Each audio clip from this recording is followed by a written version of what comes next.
Daniel was 32, a hardworking construction project manager who had learned to survive on discipline and silence.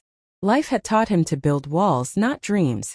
He grew up watching his parents' marriage crumble under financial pressure and unspoken resentment.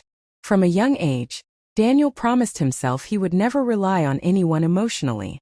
Love, to him, was beautiful but dangerous, something that could break you if you let it. Emma was 29, a school librarian who believed in stories more than people. Books had always been her refuge. She had recently moved back to Chicago after a painful breakup that left her questioning her worth. She loved deeply, maybe too deeply, and the last time she gave her heart, it was returned in pieces. Still, she held on to hope because hope was the one thing she refused to lose. Their conversations started small. Comments about books, jokes about the weather, shared smiles that lingered just a second longer than necessary. Daniel began visiting the bookstore more often than he needed to, and Emma started saving recommendations just for him. Slowly, cautiously, they opened up. Coffee turned into long walks by the lake. Laughter turned into comfort, and comfort turned into love. For the first time in years, Daniel felt safe being vulnerable. Emma felt seen, truly seen, not just loved for what she gave but for who she was. Together, they created a world that felt warm and steady. They talked about the future, not in grand promises but in quiet assumptions.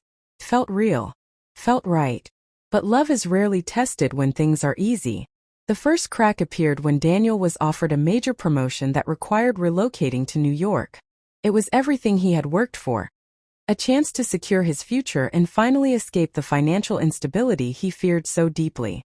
But it also meant leaving Emma behind, at least temporarily. He assumed she would understand. Emma assumed they would decide together. Instead of talking openly, Daniel shut down. Fear took control, the fear of losing success, of repeating his parents' mistakes, of depending too much on love.